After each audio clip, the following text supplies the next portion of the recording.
Now that we've talked for like 20 minutes about games, let's go ahead and start the podcast. Hooray! We're so great. Welcome to the inaugural first episode of the Midweek Chatterbox podcast. We are a duo, Eric. Yeah, and Jessica. Yay. Yay! Okay, so you had something you wanted to talk about. Oh, I did. Oh, we're going to start with that? Okay. I mean, that was what we had. The only thing I had brought up, aside from the one thing that I brought up earlier. Give you a link to it because... Or we can talk for 20 more minutes about Pokemon Marbles. It's up to you. I mean, that's going to happen now and in the future. So, I forgot about this game until like earlier today, and I was like, I gotta bring this up. Because this is one of my favorite games growing up. Okay. And it's Sesame Street on NES, and I don't know if you played it. No, I didn't. Really? My mom got an NES. That was my first console of all time. She got an NES from a garage sale when I was like 4 or 5. And so like people were already selling it. Yeah. And like it came with like a stack of like 5 or 6 games. It was like Teenage Mutant Ninja Turtles, Super Mario Brothers, Duck Hunt, all of the staples, and Strider. So I played all of those games up until I was like 16 because where I'm from, NES games weren't hot commodity when I was growing up. But anyways, tell me about this Sesame Street. I hated it. You hated it? Yeah, because I guess in the beginning, like when they were first started making games, tutorials were not too hot. Yeah, I get that. So like trying to figure out how to play these games sucked, but I loved pushing buttons to it until something happened. Mm-hmm. So like the one I linked you has like a word wheel, and I guess you try to make words, and I never played that one, but like the Grover one in the bathtub where you switch tiles to like make it a line so he goes. I think I've seen screenshots. Oh, there's an actual screenshot right here. Yeah. Okay. Yeah, I've actually seen screenshots of this, but I've never played it. So like that one's easier to figure out, and the other one was not. And they made a few of them too, so like I couldn't figure out which one to link you because they actually made a good bit of them. I mean, this seems like a pretty good representation of what's going on in the game. Yeah, they all look like that. Oh, man. Ernie's the best. Look at him up there in that fucking bathtub. Yeah, and then when you sync them all up, he brings out his little rubber ducky and squeaks it. Oh, that's great.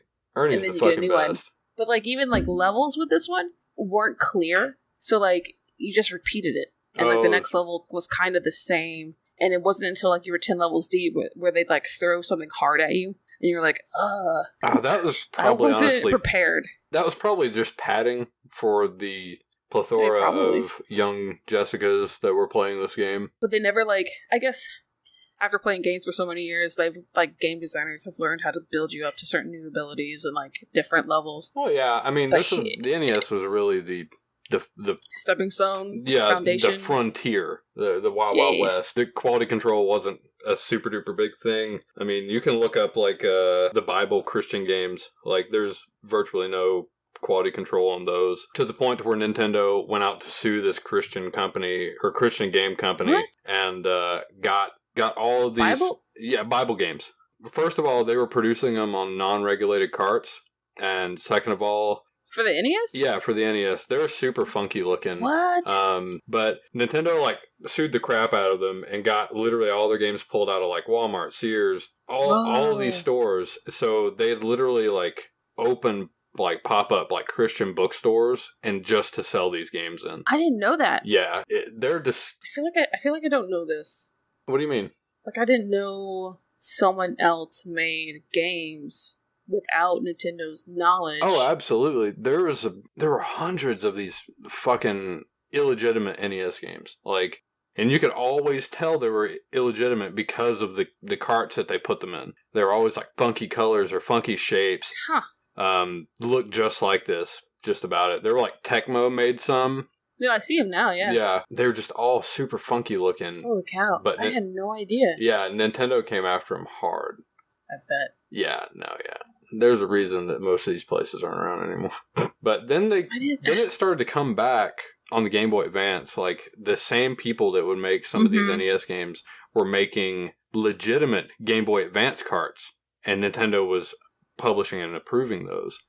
So it kind of came around full circle for them. But it was literally the Wild West, though, no matter what we're talking about. This Bible buffet looks familiar. I don't know why. Or maybe not. I mean, it's $109 or $101.99 for play on Nintendo. Family approved. I had no idea that was a thing.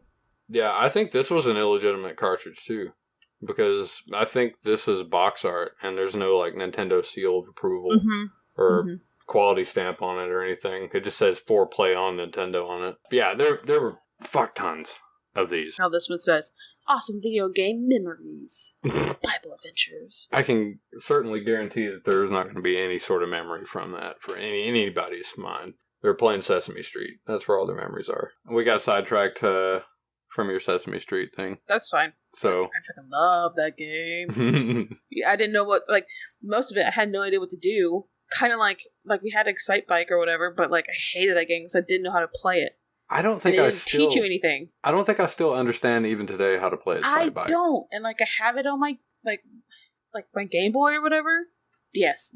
Yeah. I have it on there, and I played it, and I was like, I still don't get it. I have it on my look it up now. Yeah, I have it on my little like Pocket Go thing. I just don't. That I was telling you about, and I have no idea how to play it. I don't know how to play any of that shit. Me neither. I hate it because my cousin did, and he would never tell me. And like growing up, he got like into RuneScape or something like that, some kind of like online game, and he like showed me that he could change the color of his character's clothing, and I was like, "Whoa, how are you doing that? That's so crazy!" And he was like typing in the code for the color, and I was like, "What the fuck?" And he wouldn't tell me. Yeah. And he wouldn't tell me any of it. I was like, "It's fucking magic. What are you doing?" God, you're such a jerk. RuneScape is magic, just in general. And maybe it wasn't RuneScape, but it was like an online like pixelated game. And he was showing me that he could, like, change the color on his clothing. And I was like, oh, that's so cool. I mean, there was, like, 300 million Flash-based online games back then. So it could have been really any one of them. But I guess RuneScape was the one to make it out of that successfully. Right, yeah. Enough to have 3 iterations and a mobile port, so... Yeah. I wish I got in on that, but I didn't. Yeah, I was never super into it. Like, we had computer labs at school, and we'd go in there and we'd get on and like play RuneScape like for the entirety of that class, but like I never went home and wanted to play it. Right. Well, there's a thing where like in my household, my brother had one. My brother's 8 years older than I am, and he had a computer, and like he could play computer games. So I was like, that's so cool. I want one. But like we were broke, so like I couldn't have one. So I played like his hand-me-down like PlayStation or like any hand-me-down game console that he had. So I was like one generation, but like I was generations behind. Oh, dude! So like during like yeah. We were the same way. It was like I was telling you, my mom got that NES like from a yard sale like years and years and years afterward, and that was her first game console. Then she found a Genesis, which was her second game console. It's just basically a copy-paste story. Like, it just came with like 4 or 5 games or whatever, and we just spent 300 million years playing just those 5 or 6 games. And then she would find another console somewhere. My mom, very sweet. Yeah, she was always just, because we were poor shit, and like, she knew that we just got tired of going outside and fucking playing in mud and eating dirt and shit. And so it's very sweet. My grandmother was the one who pushed like computers onto like Jason and I, because she was like, "This is the future. You need this. This is the way it's going." How so right she was. Yeah, I know, right? So like, she bought like Jason his first computer, and like it was at her house, and it like stayed there. So like when we came home from school, he would go do that, and I would like go play with like the NES or whatever. But she was always like, "You got to do this. You got to learn it." So it's very sweet. Yeah, man. My mom's the one that got me into computers. Like, she fucking brought home from some yard sale somewhere. It was like yard sales are dope. Yeah, no, yeah. It was some like DOS. It was like a gateway or some shit like it ran DOS or whatever. So we had to input 300 lines of code to play solitaire. But like, she caught me one night. I guess I couldn't sleep or something, but she caught me like in the living room with like a candle lit next to this fucking computer, and I was like in the floor with a screwdriver, taking it apart and trying to put it back together again. No way. And she is the one that kick-started my entire computer obsession. So it was all thanks to that shitty DOS. Moms. Yeah. So good. Wholesome. Yeah. That's cool. Yeah. Background knowledge. I always wanted to be more into it, but Jason got like all the crap for it. So. Yeah. I feel like my sister thought the same way about me. Because and then if I wanted to play it, he's like, "No, I'm playing it." Yeah, I would never let her touch it. I'd never let her touch it, even when I wasn't playing it. Yep. Fuck off. Don't get your cooties on it. My mom also let Jason play Magic the Gathering. Oh, that's cool. but she wouldn't let me play it because it was of the devil. Oh, okay, so... And I was like, what? Jason's playing it. I want to play the game. He's okay to get possessed by the devil by playing with pieces of paper. Mom? Yeah, I hated it. I play it now, so suck it, Mom. That's one like card game I wished I'd gotten into, but I didn't because it's expensive. It costs a lot of money, but I'm habitually lazy, and I don't want to read books on top of cards, so I just never got into it. So I collected it for just the art, because at the time it's cool. Yeah, the art is super great, but nobody at the time other than them really credited the artist on the card. Like, true, yeah. So I thought that was the coolest fucking part about it. So I'd like buy a pack here and there and just look at the art, and then that's what it was with Pokemon cards. Yeah, good God. Because like, I guess like where I was from, they were more into the video games than like maybe like a small handful of people, not even a handful, would play the card game. Mm-hmm. But I would want to play I wanted to, because it was like my mom let me buy that and not the Magic the Gathering cards. So I never played it, but I had them. Yeah, I had a shit ton of them too, and I never, like, I maybe played 2 or 3 games worth, but I never like got into it. Like, I always had a buddy of mine look over my shoulder and like nod or shake his head if that was a good card to play or whatever. So I never got into it, but I love the Gen 1 art. That art, I want so many tattoos of Gen 1 art that it would fill up my entire body. Yeah. I love that blotchy, like, you know, like... They don't look cool. Yeah, on fucking Charizard's back or whatever, like when he's turned around, just got like blotches of white or whatever, like inside. Yeah, I'm about to find it. Yeah. I love Fat Pikachu. Ugh, Fat Pikachu is well before his time, but like, he's doing so good now. That faded whiteness on the characters. Yes. Yeah, I know what you're talking about. Yeah, I love that. I had no idea how to explain that, but... It's very dated. It is, but I feel like it's dated in a timeless way. Like, you look back on that art style and you're like, that's fucking Pokemon. I love that. I love that. You know what I mean? I don't know. Maybe I'm stupid. No, I just remember being like, when Pokemon was just happening, I was like, I gotta get stuff. I gotta jump on the wagon. I gotta get on this wagon that's happening. Oh, man. And when we got on it hard. Yeah. I had everything. Like, and it was all from, like, my grandma used to do this weird ass shit. And she did it up until basically the day she died. She would go to, like, Burger King. And, you know, they'd give away... get those toys? Yeah. So she went I have a ton of those toys. Like, she would go and she would buy, like, however many, like, Whopper meals or whatever the fuck that would equivalent to her getting all, like, the whole collection. So, yeah. So I would, like, be like, Mom would ask me where I want to eat. And I'd be like, I want to go here because they have these Pokemon toys. Yeah. And then that was the only time where I asked, like, do you have... like X, Y, or Z. Like, do you have this certain Pokemon toy? Like, don't give me that. Like, I already have that one. Don't give me that one. And that would be the only time, like, a little kid being like, hey, which do you have this one? Making that poor fucking fast food worker rummage through the piles of boxes in the back looking for one Starmie toy they only get, like, 2 at a time. So either they had that shipment or they had the next shipment. Yeah, I mean, you're right. But I like to envision that poor guy, he's just so done, and he walks all the way to the back super slow. Yeah, and it's just this warehouse full of boxes, and he's got this just really pitiful look on his face, big bags under his eyes, and he just takes a deep breath, sighs, and just pulls out a box cutter and starts going, and he's just like, it's for the kid. Well, it bit me in the butt now, because when I worked at Walmart, I would have to do the same thing, so I get it. I mean, same.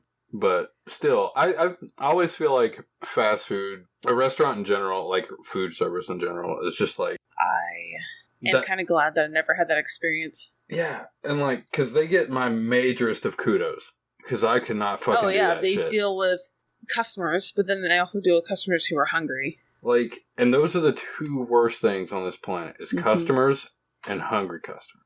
Expecting customers. We're here to get X thing.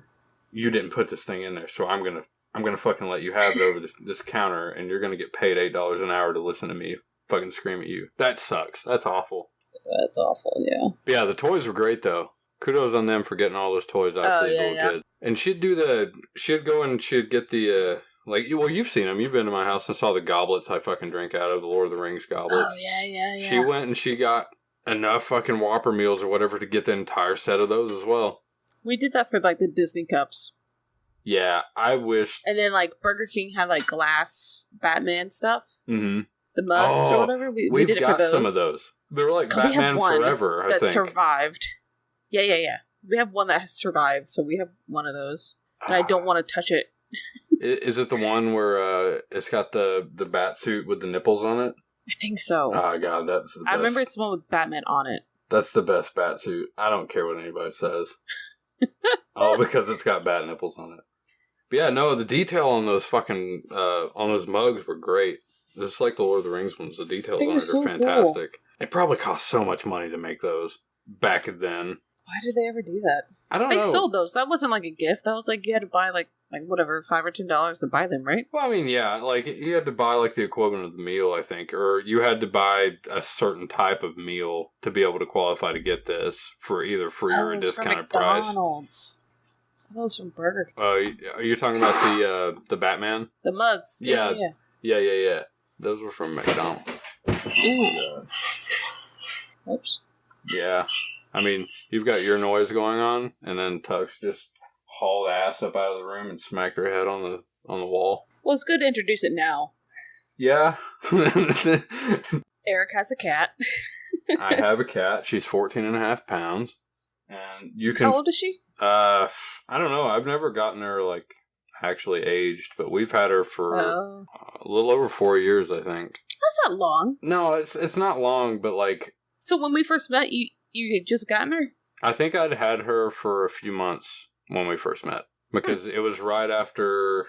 I remember you saying she was super finicky. Yeah, it was right after I stopped working at that shop, and then they called me. I didn't know you had the shop. Yeah, I worked at that vape shop up the street. I've heard of it, but I didn't know you at that time. No, that was before I knew anybody. I had the Riddler mug. The what mug? The Riddler was on it. Yeah.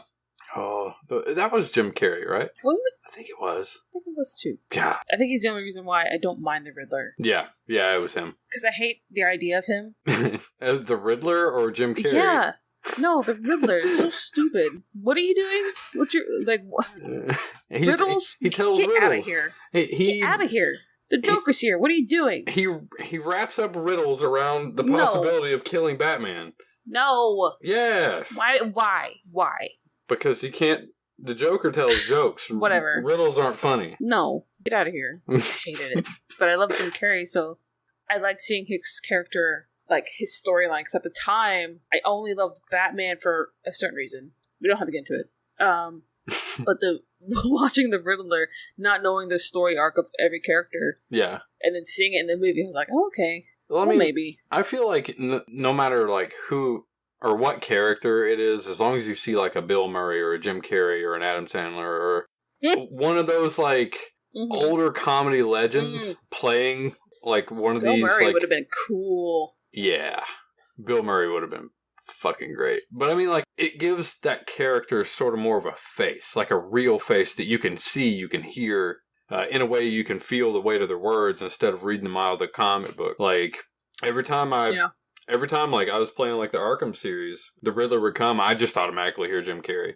I wouldn't hear... Huh. No discredit to the guy who voiced the Riddler in the Arkham games, because he did a great job. But the Riddler is Jim Carrey to me because that's what I associate it with. I can't look at Jack Nicholson without... You don't like Jack Nicholson's Joker? Well, I know I love him, but ever since him, which I was a child, he's just a Joker to me. Yeah. That's it was fair. That strong of an imprint. I mean, if it were anybody else, I don't think it would have been that concrete for the character. You know what I mean? Yeah. Jack Nicholson's he's always played fucking weird, crazy characters. You know what I mean? Look at the fucking anger management. He basically played himself. God, basically. I mean, he's just one of those people, and Jim Carrey's the same way, Cable Man. That movie's fucking nuts, and I feel I've never seen it. I feel like that's really what Jim Carrey's like got going on in his head sometimes. I remember seeing him in movies first before I saw like his like comedian like clips. Mm-hmm. And after watching his like comedy, I was like, holy cow, this guy's kind of amazing. He's raunchy, like, or he was raunchy. Yeah. Like, I was like, why haven't I, like... That's probably why I never knew him beforehand. Yeah. To be honest. I only saw him in movies. Well, like, now, like, with Adam Sandler and, like, Jim Carrey and stuff, like, I saw them, like, even Robin Williams, I saw all of those in the movies before I saw them in their stand-up, just like you. Yeah. With the one exception of George Carlin, my uncle was letting me listen to George Carlin when I was, like, 7 years old, and it was...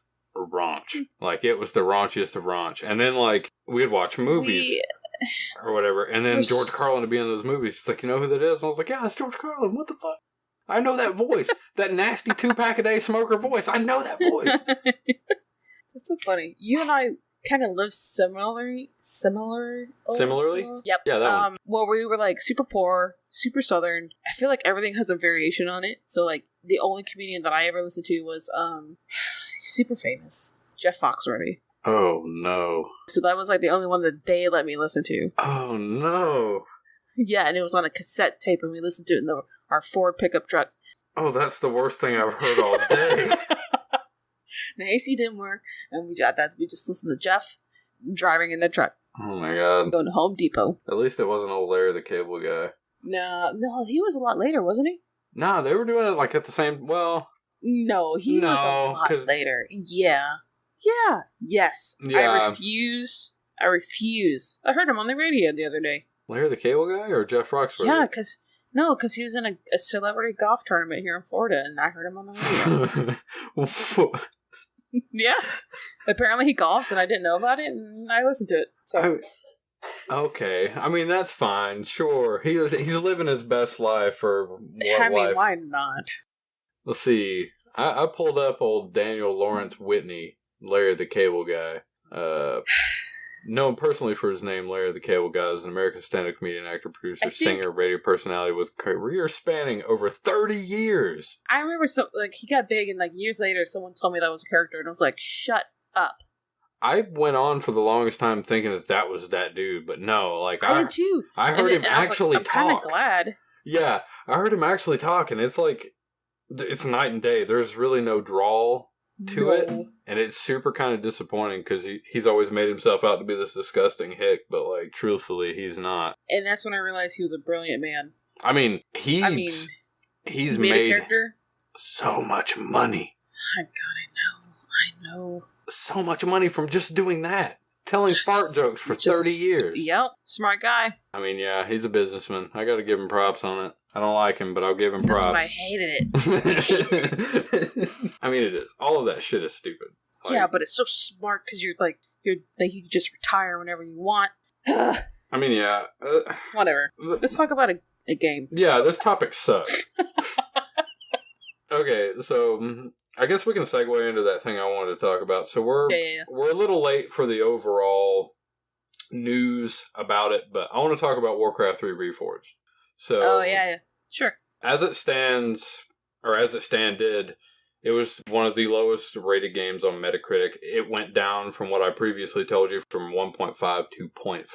Oh yeah, I did. Yeah, I watched that. Once you mentioned it, I started looking at it a little bit more. Yeah, and so people were obviously really pissed off about it because it wasn't the game they were promised. Wait, hold on. So I never played like the original. Mm-hmm.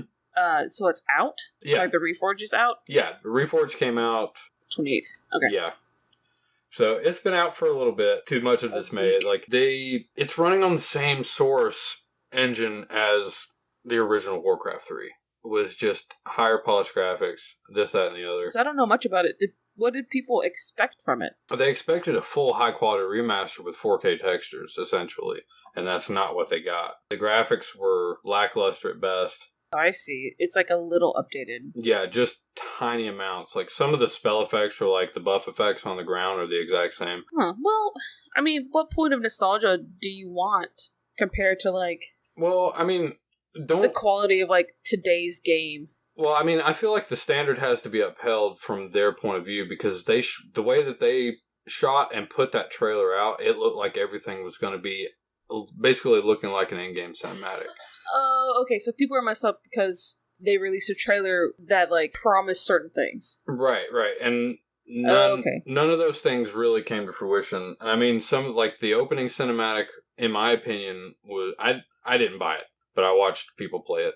But the opening cinematic I thought was really good. But the worst thing about it, in my opinion, aside from all the things they didn't promise, was the end cinematic for the entire game, where it showed Arthas fighting Illidan, was laughable. I mean, it was nothing. It was the most lackluster thing I'd ever seen in my life, whereas the originals... So did you watch videos, or did you play the game? I played the original game back in the day. But did you play the Reforged? No. Luckily, I waited to... The other thing is, like... Oh, I see. Okay. It doesn't look too bad. No, it doesn't. So from my view, from someone who never played the original, to not being brought up with those graphics to like today's graphics, this game, I mean, it's not too bad. Like, it looks like a game someone else would have made, like on Steam or whatever. Right. Like another company would have made. Well, and that goes that goes with saying, like, it looks like somebody else made it, not Blizzard. True. Yeah. Okay. Yeah. You know what I mean? Yeah. Absolutely. It is updated from like those original graphics, but technically updated. Yes. Yeah. Yeah. One of the grossest things about this entire debacle that it broke my heart, kind of, just the reaffirmation that the Blizzard we knew and love is no longer around. They were banning people for talking about getting refunds on their forums. What? They were straight up like banning people from the forums for talking about refunds. I will go ahead and say that they have remedied this, and now their automated system is handling and distributing 100% bans. So if anybody out there is unhappy with Warcraft 3 Reforged, you will get a refund as it stands right now. But yeah, no, it was a really unfortunate set of circumstances for this game. I was personally really excited about it. I still have my box copy on my shelf right there. I need to get a CD drive. I miss box copies. Oh god, me too. But also, I don't mind not having to store all of the box copies for like 30 years. That's part of my appeal. I really like them. I get to put it on a nice shelf, and it's on nice little section. Well, here's the thing. Growing up, I guess Mom, not hoarded, but she would keep a few things, and then Jason would keep a few things, and I would keep a few things. But like Jason and I kept we all kept the same game box copies. So like eventually, it got to the point where like our basement was just filled with like boxes of video games. And it didn't matter if like the CD sucked or like was scratched and we didn't have the CD anymore. We just had the box and we just kept the boxes. I don't see anything wrong with that. It got to be too much with like him and I both keeping the boxes. So like there was, I think maybe 10 years ago, I was like, I'm getting rid of these. I love them, but I'm over them. It's time to move on. So I kept the manuals instead. Well, at least you kept something out of it. Well, yeah, because they were smaller and they were easier to keep. But still, like I have like a bag full of like old game manuals. Well, I mean, that's cool, though, because nobody fucking does manuals anymore. Those are also cool. Well, here's the thing. IndieBox. Yeah, so, like, I made a game. Let me plug that for a second. Yeah, go ahead. Plug the shit out of it. It's Home Improvisation. We made it, I don't know, maybe 5 years ago. And it's on Steam. It's on Steam. You can buy it. It's also on Humble Bundle. You can choose where you want some of the proceeds to go in the form of a charity. Be a good person. Yeah, like, absolutely. It's a cool game. I like it a lot. You build flat pack furniture. And you can do it with friends. And you can do it in VR. We took the game to PAX East before we tried to do it on Greenlight on Steam. We were approached by this company called IndieBox. And they make boxes for your game that for indie games, like physical boxes that you can have. And what they like to do is they like to take the game itself and like try to figure out like extra stuff. So like they might do a figurine, they might do like for ours we were talking about maybe like setting like a little cardboard thing where you can build a table or a chair that's in the game that you can kind of like build and like put it together. That was like a flat pack situation in the game box. I don't know. They like to like do something a little specific to the game. And they've done quite a few they have highbrow indie games like Torchlight 2. Yes. They did a Hat in Time, a Banner Saga, Stanley Parable. Like they've done a lot of really good stuff. So I it's really cool. This isn't an ad. We're not sponsored in any way by IndieBox. We just really like this company because they do really good work. How cool is that, though? Like, they go to these indie companies that they're making a game, and they're like, because game boxes are outdated. They are, and it's really sad, and it's good to know that there's a company out there that still puts value on putting something on a shelf and giving you... Because there's people, like you and I, that, like, want to keep that stuff. I mean, you never know what you're going to have in 20 years. And having Lovers in a Dangerous Space-Time physically could be pretty beneficial. You know what I mean? Like, I don't know. Eric. What? God damn it. We're going to play Ultimate Chicken Horse one day. Yeah, one of these days. But IndieBox made stuff for Ultimate Chicken Horse. Yeah, that's right. They did. I'll tell you what. We're going to play it. That chameleon shirt right now. I'll tell you what. We're going to play it, and we're going to play it on stream at twitch.tv/Afronomicon. Okay. And anybody and everybody who wants to can come and watch us play it together for the first time ever, because she bought this game for me 4 years ago. 4 and some odd years ago, and we still haven't booted it up once. I think I haven't even... That conversation went like this. Yeah. Hey, check out this game, Ultimate Chicken Horse. I said, okay, whatever, what is it about? And you showed me the video of someone else playing. I was like, we have to play that game. That looks amazing. I don't know, a couple weeks later after a paycheck, I bought it for you, secret. But you had it set up where I emailed you when you got a gift or whatever. Yeah, so I was like, what the fuck's this? Why? What the fuck? And I was like, and then we never played it. And then 4 years later, we never played it. So yeah, so good. Great. Hey, better late than never, though. I guess so. But yeah, go buy Home Improvisation. I have played it, though. Oh, yeah, so you've actually played it. You've put time into it. Well, maybe like 4 hours. That's a lot of time, considering how little time I have to actually play video games. I met someone on Vermintide 2, and we became friends, and I was like, you have Ultimate Chicken Horse? And he's like, yeah. I was like, all right, well, let's play it. And he's like, okay. And I was like, what? And then we played it, and it was awesome. It looks so good. Like it's set up really well too to like play with multiplayer. I just love how dumb it looks. Like that's not a bad thing. Chameleon? Yeah, they added a chameleon, and its dance cracks me up. It's so good, and like the art style is fantastic. It super fits. It's so nice. I like that. Yeah, I'm gonna get the shirt one day. No, there's too many things. Like that's why I made a podcast. Yeah, too many things. I mean, like too many things in general. Like this year's gonna be kicking the shit out of my wallet and my time. I've been steadily chugging away at Jedi Fallen Order, and I've only been able to put 7 hours in. And like what game? Jedi Fallen Order. Oh, yeah, it's really good. Yeah, and I want to play it more really bad, but I have to like devote time to sit down and play something like that. I think Brandon was playing this one. I think you have it on your wish list. Yeah. Oh, yeah. So this is a game that I watched Brandon play because he's a diehard for Star Wars, and watching him play it, I was like, this is fucking good. It is a solid game, and I want the game. I was sold on Jedi Fallen Order before I even bought the game. Like, I went out and purposely found Cal Kestis, the Black Series figure, and bought it before I bought the game because I was just so invested. Well, okay, so I like Star Wars. I don't mind the games, but the last game that I played was with Starkiller. Oh, you're talking about, I don't know the name of the game. Oh my god, The Force Unleashed. Yeah. Force Unleashed is good. It's so good, but the game that I played, I think it was like the second one. Mm-hmm. Did it come out with 2? Yeah, the second one was like, 5 minutes long? Yeah, it was. And I hated it. Really, really short. I mean, it was a great game, great mechanics, great story. The story was really good, but like hours. It was basically just like a copy paste of the first game. Like as far as like linear hallway, kill some stormtroopers. Linear hallway, kill. It was a good game. I really liked it. Yeah, and that was probably like the last like Star Wars game that I ever bought. But aside from Fallen Order, the last Star Wars game I bought, unfortunately, was the remake for Battlefront. And that's not bad. No, it was bad at launch. What? Yeah. But like they've have you played it recently? No, I haven't. I have not had the time. But they made a lot of updates. I have seen. At release, it sucked. At release, it was fucking terrible. Like I got on. I got in expecting, and it was foolish of me to not look up a review or any of this other stuff. But I was just so gung ho because new Star Wars movies were coming out, and I was just on that gravy train. So I bought it, and I was expecting there to be a campaign, and there sure as fuck wasn't a campaign. So I got in and played like 3 or 4 PvP matches, and then uninstalled it.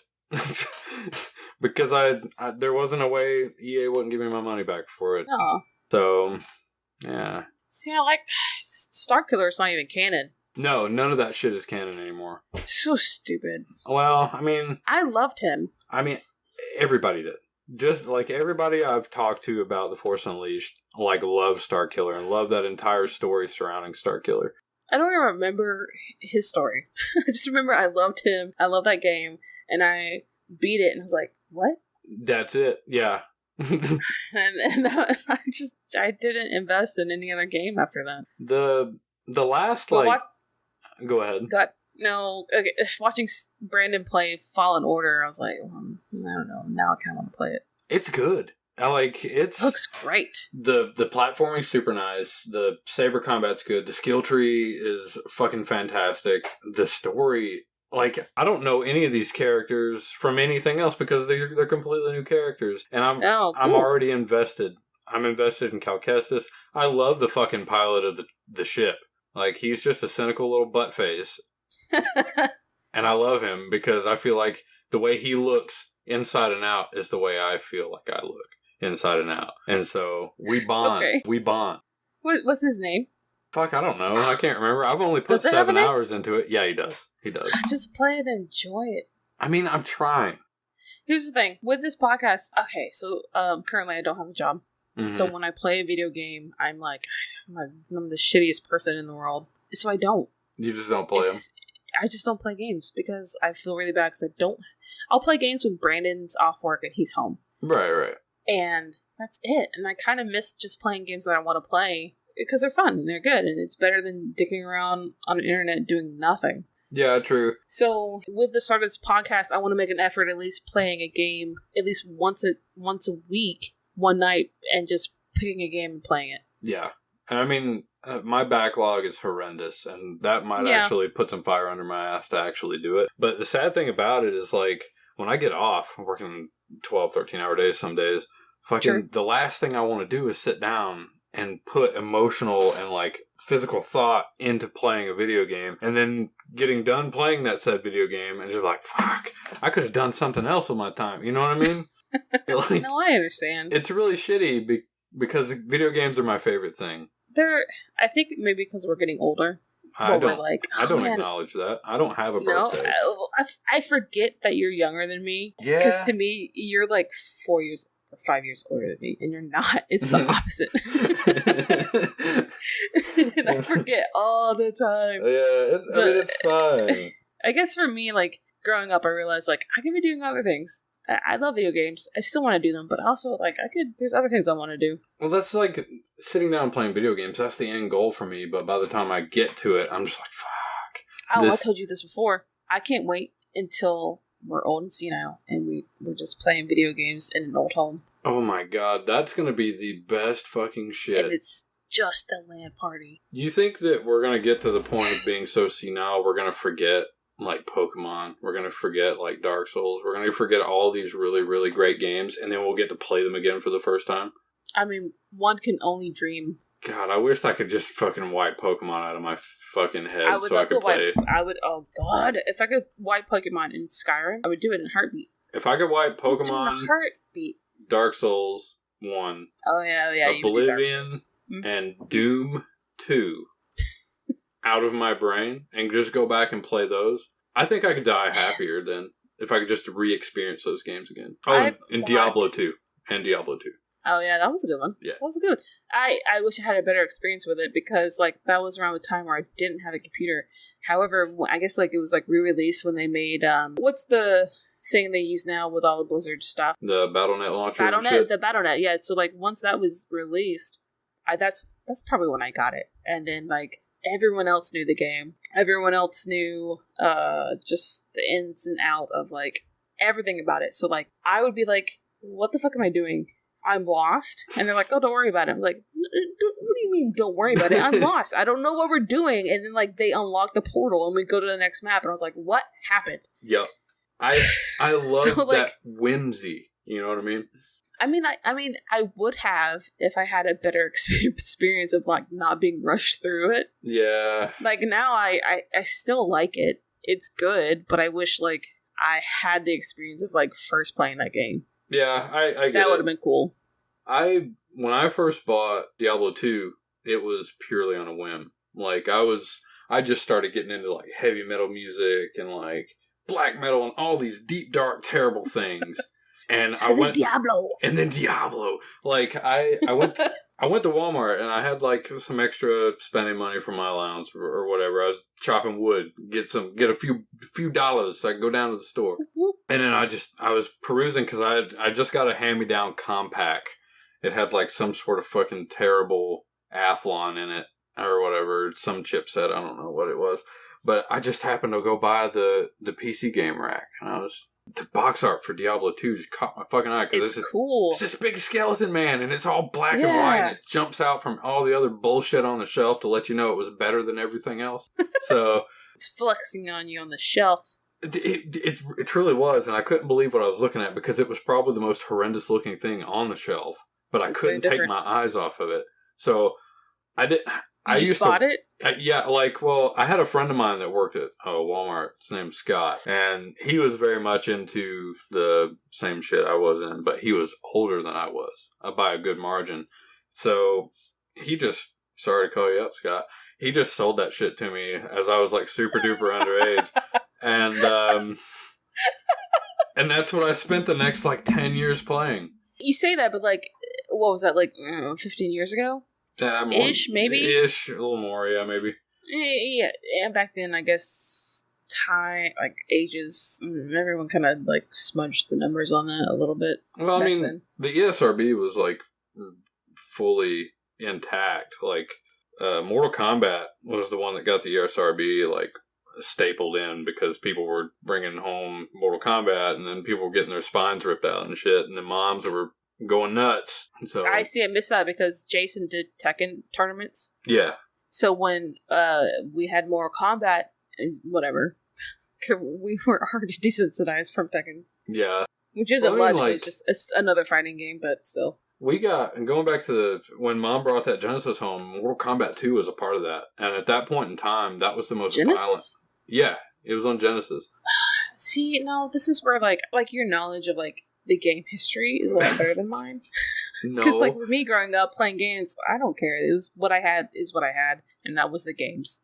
Well, like, I was super into it because I had friends that go to school with me, and they'd always bring the Pro Gamer mags or, like, magazines to school and shit, and we'd always look through at the new games coming out. Jason had Nintendo Power. I didn't grow up in Nintendo Power because nobody around me sold it. So, like, we had to do, like, Pro Gamer and PC Gamer and all that shit. He also got Linux stuff. Jason was a nerd. And I guess my granny and my mom were both like, I can't teach you this, but also, like, computers are the future, so, like, we're just going to give you all the material that you want and need to, like, flourish. So he got all of those, like, cool magazines, and I looked at them not knowing what they were. Mm-hmm. It's not my forte, but I would look at them and be like, whoa. Well, I mean, especially, like, Linux back then. Linux is fucking nuts. Like, it's still nuts. Like, everything about Linux is crazy as shit today. I've got a little, like, shitty HP laptop with Manjaro installed on it, and I have no idea what half of those buttons do. Well, going to college about animation, they're like, what do you think people work on? I was like, fucking maybe Windows? They're like, no, Linux.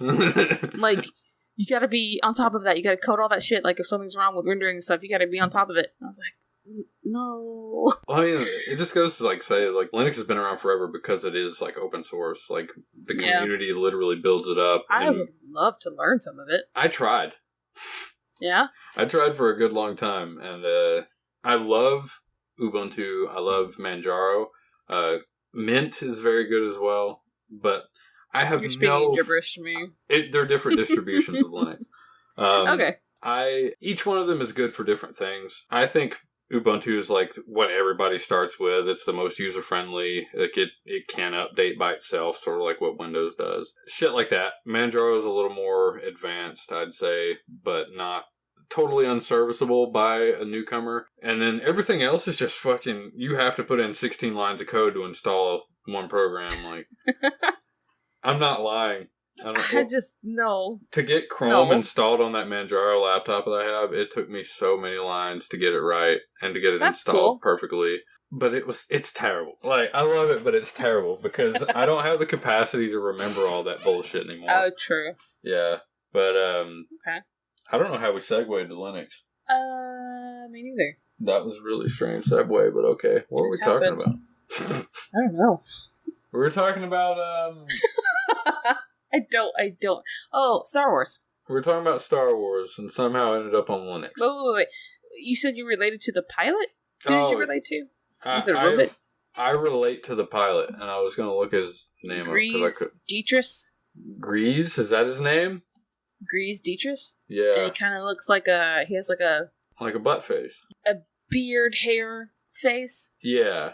Yeah, he looks like somebody's... beard goes into his hair. Looks like somebody's taken their hands and just squashed him from the top and bottom. Like almost a frog with ears? Yeah, almost, but... Okay. Yeah. Whose bark is as loud as his bite is sharp. Yeah. He's so fucking funny. And, like, if it were any other, like, type of character, I'd think it was cringy, but because it's him, it's so fucking funny. I don't know why. He's just such an asshole to Cal. You relate to him? Yeah, because I'm an asshole. Huh. I would love to see... Oh, okay. Get your wife to pick a video game character that reminds her of you. Oh, she's just gonna pull up her fucking thing that she made with me and Sims. And it's gonna be a super loving, caring dude. And you think that you're this guy. I think I look and sound like that guy. Yeah. But he's cool! I like his hair. So that means I'm cool by proxy, right? That's how that works?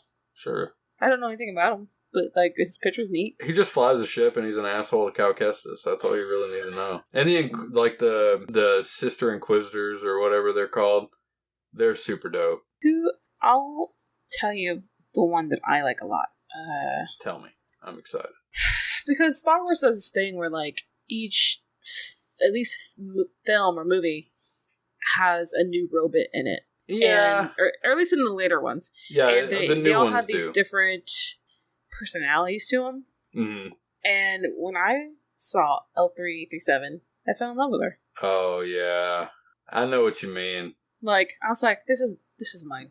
Because I thought it was the one before that one where he was very deadpan. Yeah. I was like, oh man, this is my dude. And then I saw L337. I was like, never mind. This is it. I felt the same way about K2S0 when I first saw Rogue One. Yeah, yeah. K2S0 he's an asshole, but he doesn't know he's an asshole. As that one line where he was just like, what does he say? We're here to rescue. Don't resist. Yeah. I love that shit. And BD1 is really nice. You're being rescued. You are being rescued. Don't resist. Yeah. And BD1 from Jedi Fallen Order is fantastic. He's basically just like a little dog. Mm-hmm. Man. God, that's my robot. Yeah, no, that's a very good little droid.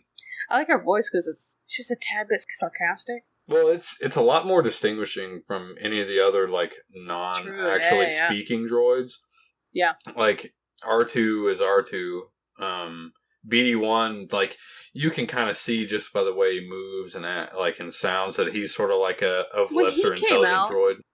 I was like, oh man, everyone's gonna love this fucking thing. And I kind of hated it because I was like, you're forgetting how... No. I love R2-D2 way more, and I just felt like BB was such a competition for it, and I just didn't want it. I mean, BB-8's okay.